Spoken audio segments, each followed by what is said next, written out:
Rápidamente se incorpora en Undertaker. Viene Misterio. Patada por las casi What's up, nerds and nerdettes and wee little nerdlings all? It's your buddy Big Johnny G for Two Gun Picture presents Legendary Gaming. All right, welcome back, my friends. Thank you very much, everyone, for being here with me. It means the world. It really does mean a lot that you spend a little bit of your time here with us. So thank you very much, everyone.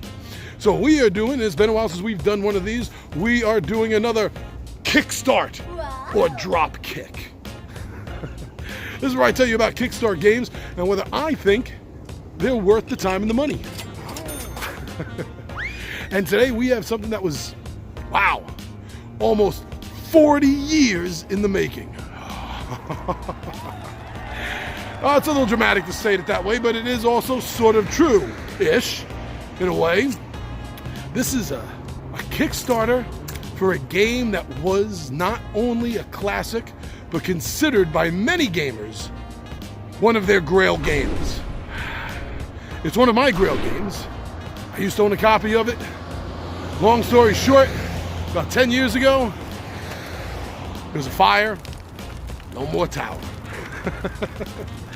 So I definitely feel for everyone that has been looking for Dark Tower all these years and have been having trouble finding an actual working copy of it.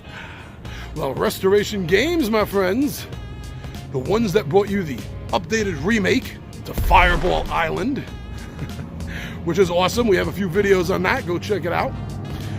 But they are just delivered to Kickstarter, to us, through the backing, the return to Dark Tower.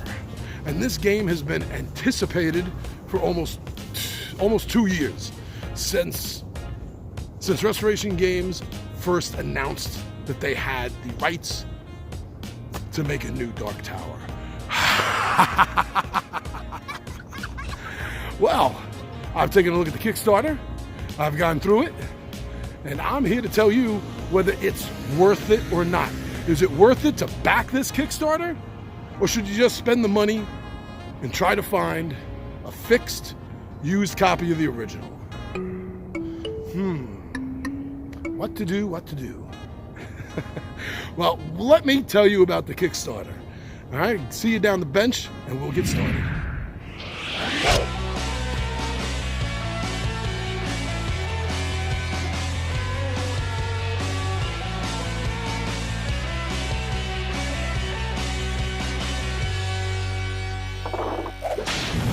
Return to Dark Tower, an epic fantasy game pitting 1 to 4 heroes against an intelligent, malevolent tower. That's what I read when I first opened up the Kickstarter. So many memories came back to me, but I needed to look at this game. I needed to see what this had. And let me tell you, I'm not the only one. This game funded in 4 hours. It had an $850,000 goal just to make the game. And it funded in 4 hours. And now as I'm looking at it, the night before I'm dropping this, I'm seeing that it's already closing in on $1,900,000. And I'm literally watching it tick up between a few sentences here. But I want to talk about this game. Now, first, we have a nice blurb by the publisher Restoration Games. So let me just read that. Return to Dark Tower is a cooperative game for 1 to 4 heroes who undertake epic quests, fight fearsome foes, and test their mettle against the looming darkness of the titular tower. Designed by Rob DeVoe and Isaac Childress, designers of 2 highest-rated games of all time on Board Game Geek. Along with Noah Cohen, Brian Neff, and Justin D. Jacobson, the streamlined rules offer players difficult choices about when to advance their objective, gather resources, deal with threats, or level up. Alright, that's just a quick little blurb from Restoration Games. one of the first things you're going to read when you enter in the Kickstarter. So, what did I think of this Kickstarter? Is this Kickstarter worth it? Or should you just drop kick this right off of your list? Well, first of all, it has a lot to do with your love of the original game. Whether that's a first-hand love, or whether it's a love that you've never quite been able to satisfy because they're so hard to find and you never originally played it, but you always wanted to. One problem I'm going to say going right into this is thus far, unless something magical happens through one of the stretch goals or something, which I do not see happening, they lacked a fundamental wish of mine and a few other individuals I know of. There is no option, there is no mode, no game mode to simulate the original game. But that being said, let's move on. I like the fact that each player controls a unique hero, and they have personalized gear, equipment, and abilities. This is something I've said before in other reviews and other discussions with games.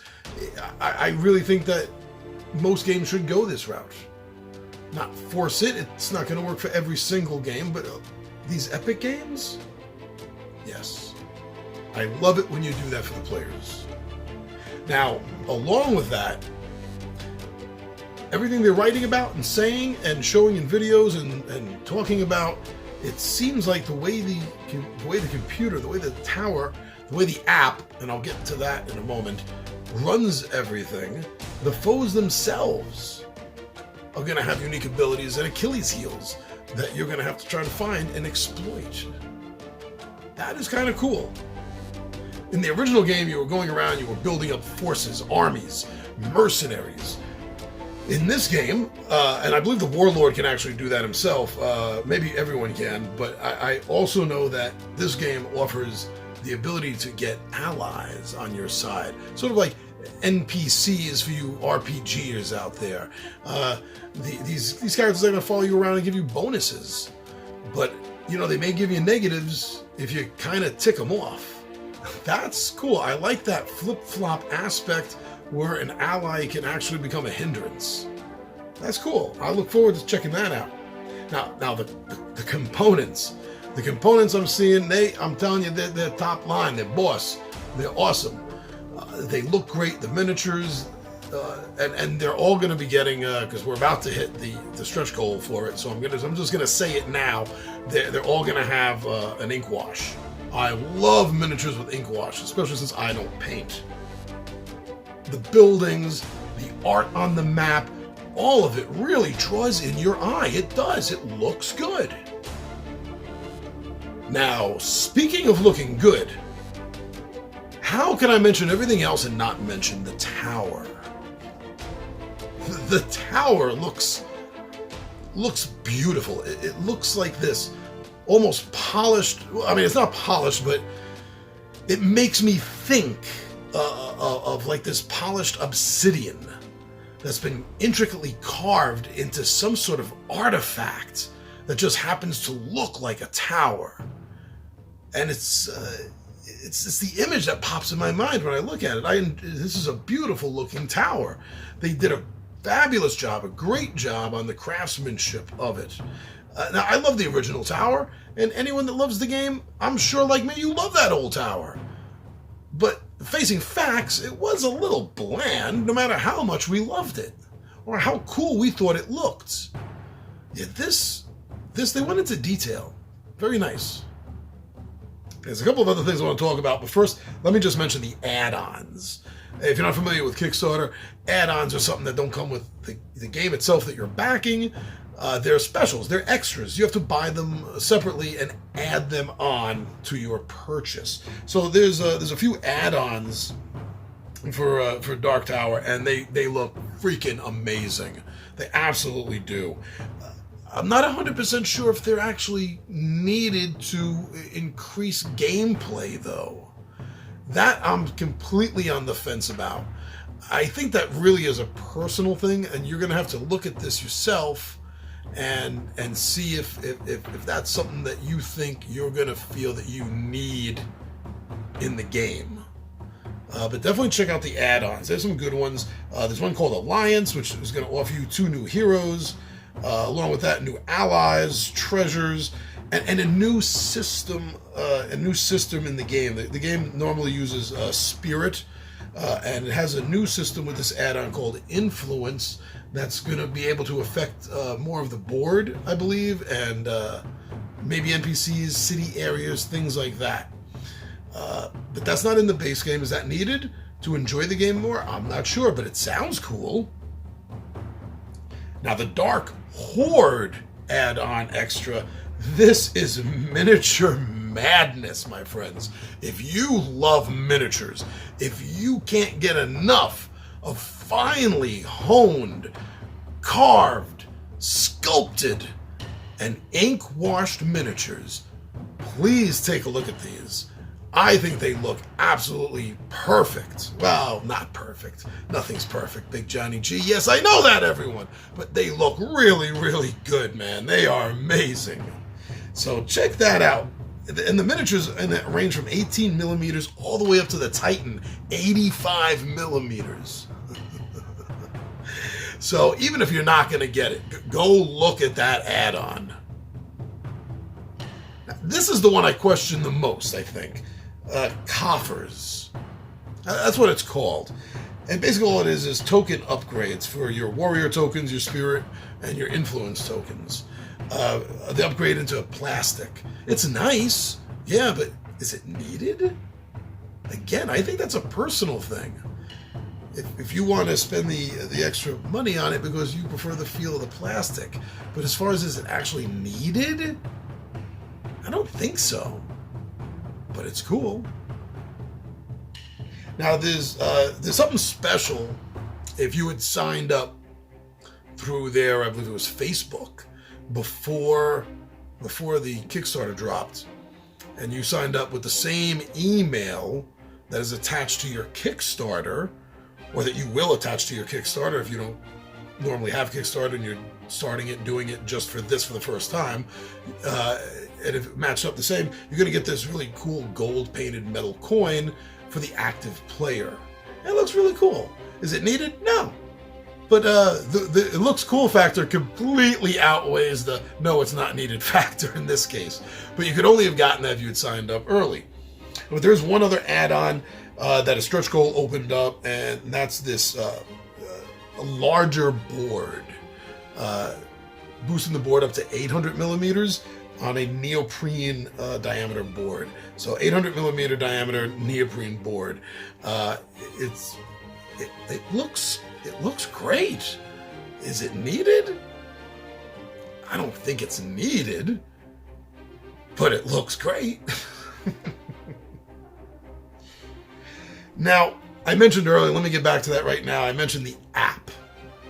Now, this is a plus and a minus for me. This is a bonus and a negative, actually. Because I do love the fact that this is quite literally, according to them, giving us thousands upon thousands of unique stories to be able to run through in this game. More than you're probably, honestly, ever going to get a chance. And that's really cool. I mean, that is literally replayability. Now, a few other companies have done this in the past, and people have gotten burnt on it because after a couple of years, they stopped supporting the app. And this game cannot be played without the app. Know that going into your purchase here for Kickstarter. And I say purchase because it's already funded. So keep that in mind. I'm not an app person. I prefer to play the games without apps. Just the way I am.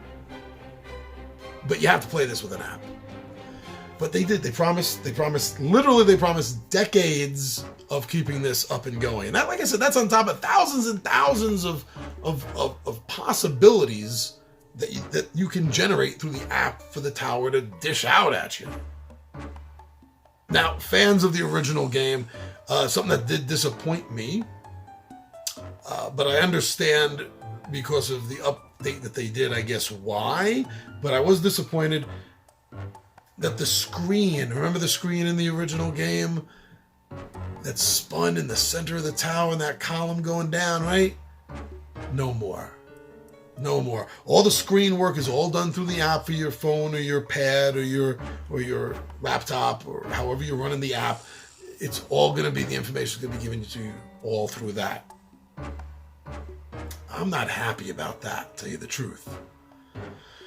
But looking at the design of the tower and what it does, I think I understand why they couldn't give that as an option for the game. As I mentioned earlier, there is thus far no option to run the game in its original mode. So know that going into this also. That really bummed me out, and I'll be honest with you, that really bummed me out. Now, another thing I'm kind of on the fence about, and I was totally, not into it, but then I watched some videos and I'm on the fence now. I'm kind of getting closer to totally being into this, is the fact that there's these drops in the towers, dropping skulls out, which are corruption. And if too much corruption comes out, buildings start getting destroyed, and if you run out of skulls for corruption, game over, tower is won. I kind of get the feel that it makes me feel like Fireball Island, like that was such a big hit for them. They just wanted to throw something like Fireball Island into this game, where things are erupting or rolling or somehow coming out of this big center device, just like Vulcar, and basically screwing with you during the whole course of the game. The original game had absolutely nothing like that. The only place you really find that is Fireball Island, which was another big hit for Restoration Games. So that kind of feels a little forced on me. But like I said, watching the videos and seeing how it works, I do kind of like it. It just bothers me that feels so far removed from the original concept of the game. Now, last thing, let me just point out to you, if you haven't looked at the Kickstarter yet, there's only 2 levels that you can back this game at. And that is, the lowest level is Charge the Tower, which is the base game, which is the core game, which comes with the tower, and that has the board, has the 4 main heroes that you get to choose from, and all the needed tokens that you need to play this game. And the next level up is Azkal's Fortune. And that's $225, but with that, you get the add-ons of the Alliance with the 2 new heroes, Dark Horde with all those miniatures, and the more stretch goals that open up, the more miniatures you're getting in that box. It also comes with the coffers. So you're getting those 3, the token upgrades, the miniatures, and the new heroes along with this. So it's a little expensive. It's a little expensive on top of the entire $850,000 just to launch. But they're just about to hit 2 million. And the second day isn't over yet. Wow. What are my thoughts on the game? Well, it all absolutely comes down to you. Your love of the game, your love of the idea of the game you never had, how much money you want to spend. I think this is going to end up being Kickstarter gold. I don't think, now I say that because I think as a Kickstarter, it's going to end up being gold, how high of a level it does. As a game, I think it's going to be okay. I think it's going to be great. I don't think it's going to be better than great. I'm trying not to get my expectations up because you literally cannot capture lightning in a bottle. You can't. It happened once with luck when the original Dark Tower came out. Are you really going to capture that again? Traditionally, it can't happen. So I'm not 100% sure if the game's going to end up living up to the hype when it finally delivers and hits the table. But besides saying that, everything about this game, even though it moves away from the original concept a little bit, the game really, really has me impressed. Separating it from the original, separating it from how much it costs, this game really did catch my attention. In fact, to the point where I backed it. I officially did back this game. And we backed it at the Azkal's Fortune. I knew that if I liked this game, I was going to want to back it big, so we've been squirreling away a little bit of money just in case, and bam! What do you know? Azkal's Fortune comes mocking me right in the face. So that's my thoughts on Kickstart or Dropkick. And you decide, from what I've told you, and maybe from what you go look at, is this a game that you're going to Kickstart, or are you going to Dropkick? I'm your buddy Big Johnny G for Two Gun Pixie Presents Legendary Gaming, and my friends, I am out of here.